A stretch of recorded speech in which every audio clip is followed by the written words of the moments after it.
Hello दोस्तों, कैसे हैं आप सब लोग। उम्मीद करता हूं काफी अच्छे होंगे। तो दोस्तों, हम सबको यही लगता है कि अगर हम टर्म इंश्योरेंस लेते हैं तो हमारी डेथ होने पर ही हमारा जो टर्म इंश्योरेंस का पैसा फैमिली को मिलता है, और अगर हमें कुछ नहीं होता है तो हमारा पैसा जो है बर्बाद। यही सोचते होंगे ना, लेकिन एक्चुअली में ऐसा नहीं है। तो टर्म इंश्योरेंस के साथ साथ कुछ राइडर्स भी होते हैं।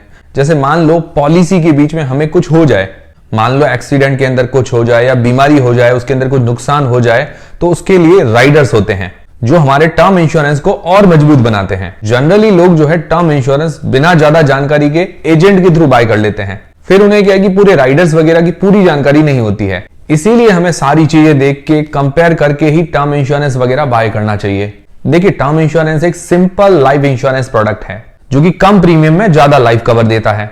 600 से 700 रुपए पर मंथ के अंदर आपको 2 करोड़ रुपए तक के कवर मिल जाते हैं, और अगर आप चाहें तो आप इसे 20 करोड़ तक भी एक्सटेंड कर सकते हैं। और अगर आप इसको ऑनलाइन लेते हो तो आप 10% तक का डिस्काउंट भी मिल जाता है। और हर पॉलिसी होल्डर की सिचुएशन और जरूरत अलग अलग होती है, इसीलिए life insurance companies term insurance के साथ साथ एक्स्ट्रा बेनिफिट के ऑप्शंस भी देती है, जिन्हें हम राइडर्स कहते हैं। तो सिर्फ डेथ होने पर ही हमें टर्म इंश्योरेंस का पैसा नहीं मिलेगा, बल्कि और भी कुछ हो जाए, एक्सीडेंट वगैरह कुछ भी हो जाए, तो भी हम टर्म इंश्योरेंस का फायदा कैसे उठा सकते हैं वो हम जानते हैं। तो इस वीडियो के अंदर हम जानते हैं टॉप 6 टर्म इंश्योरेंस राइडर्स को। तो सबसे पहला जो राइडर है accidental death benefit rider.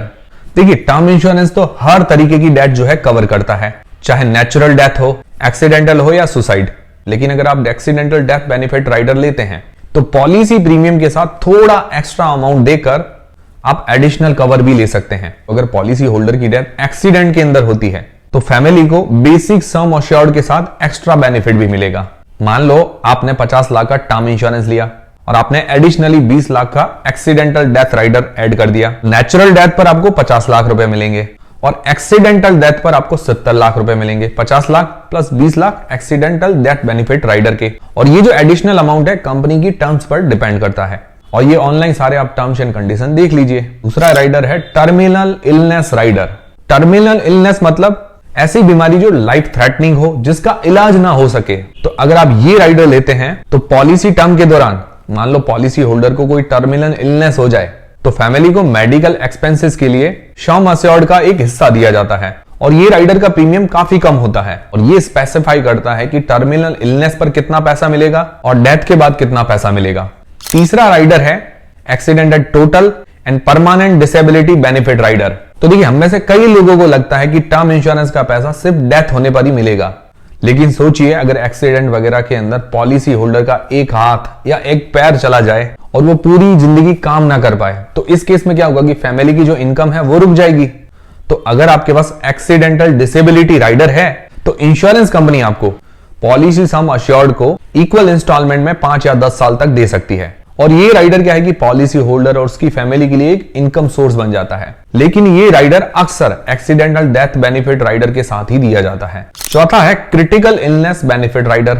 Critical illness का मतलब है जैसे कैंसर है, हार्ट अटैक है, स्ट्रोक आ जाता है, किडनी फेलियर है, पैरालिसिस, वाइटल ऑर्गन ट्रांसप्लांट वगैरह है। तो अगर आप ये राइडर लेते हैं तो पॉलिसी पीरियड के दौरान किसी भी सीरियस इलनेस पर इंश्योरेंस कंपनी एक लमसम अमाउंट देती है, और इस राइडर में कवर्ड जो डिजीज की लिस्ट होती है वो पॉलिसी के अंदर क्लियरली मेंशन्ड होती है, तो वो भी आप पढ़ लीजिएगा। पांचवा है waiver of premium benefit rider. तो इसके अंदर आप 2 केस के बारे में सोचिए। तो पहली चीज तो भाई, एक्सीडेंट की वजह से पॉलिसी होल्डर जो है अब काम करने के लायक नहीं रहा। दूसरी कंडीशन के अंदर पॉलिसी होल्डर जो है सीरियस इलनेस से गुजर रहा हो। तो इन दोनों केसेस के अंदर क्या है कि फैमिली की इनकम बंद हो जाती है, तो इंश्योरेंस का प्रीमियम जो है पे करना भी मुश्किल हो जाता है। तो अगर प्रीमियम वगैरह नहीं देते तो पॉलिसी भी लैप्स हो जाएगी। इस प्रॉब्लम का जो सॉल्यूशन है वेवियर ऑफ प्रीमियम राइडर, तो इसके अंदर ये दोनों कवर करेगा। पहला है waiver of premium on accidental disability, दूसरा है waiver of premium critical illness. तो दोनों कंडीशन में पॉलिसी होल्डर काम करने लायक नहीं रहता है, तो इसके अंदर क्या है कि फ्यूचर प्रीमियम जो है इंश्योरेंस कंपनी खुद पे करेगी। इससे क्या है कि आपकी पॉलिसी चलती रहेगी। फिर दोस्तों छठा है हॉस्पी केयर राइडर। तो मान लो अगर पॉलिसी होल्डर जो है हॉस्पिटलाइज होता है तो इंश्योरेंस कंपनी पॉलिसी टर्म्स के हिसाब से सम अश्योर्ड का 1% देती है, और अगर आईसीयू में एडमिट हो जाता है तो ये अमाउंट जो है डबल हो जाता है। लेकिन इस राइडर्स के साथ कई लिमिटेशंस भी होती है, तो पॉलिसी लेने से पहले सब टर्म्स हमें केयरफुली पढ़नी चाहिए। ये है 6 मुख्य राइडर्स जो आप टर्म इंश्योरेंस के साथ ले सकते हैं और एक्स्ट्रा बेनिफिट उठा सकते हैं। तो अब आप कहेंगे कि सारे जो राइडर्स हैं और ये प्लान है हम कहां से सर्च करें, इतनी सारी इंश्योरेंस कंपनी है, सही प्लान कौन सा है ये हम कैसे पता करें, और हमारे लिए कौन सा राइडर सही है। तो ये सब चेक करने के लिए इसकी लिंक जो है मैंने डिस्क्रिप्शन और पिन कमेंट के अंदर प्रोवाइड करवा दी है। तो जहां पर आप जाकर 51 प्लस इंश्योरेंस कंपनीज के जो प्लान है वो कंपेयर करके बाय कर सकते हो, और उसी के साथ साथ आपको डेडिकेटेड रिलेशनशिप मैनेजर भी मिल जाता है जो आपको बेस्ट प्लान चूज करने में मदद करता है। अब आप सोचेंगे कि पॉलिसी तो हमने ले ली, पर इन फ्यूचर हमें क्लेम के टाइम कौन हेल्प करेगा। तो यहां पर आपको 24/7 असिस्टेंस भी अवेलेबल है, जिनसे आप बात करके कभी भी हेल्प ले सकते हैं। तो देर किस बात की, लिंक मैंने डिस्क्रिप्शन और पिन कमेंट के अंदर प्रोवाइड करवा दी है, चेकआउट करना मत भूलिएगा। और दोस्तों और भी कोई क्वेरी हो तो कमेंट करके बता दीजिएगा। वीडियो अगर पसंद आए तो लाइक जरूर करें, चैनल को सब्सक्राइब कर लें। मिलते हैं दोस्तों अगले वीडियो के अंदर। ऐसे और भी नए नए टॉपिक्स पर अगर आप वीडियो चाहते हैं तो मुझे कमेंट करके जरूर बताइएगा, हम ऐसे और नए टॉपिक्स पर भी वीडियो बनाते रहेंगे।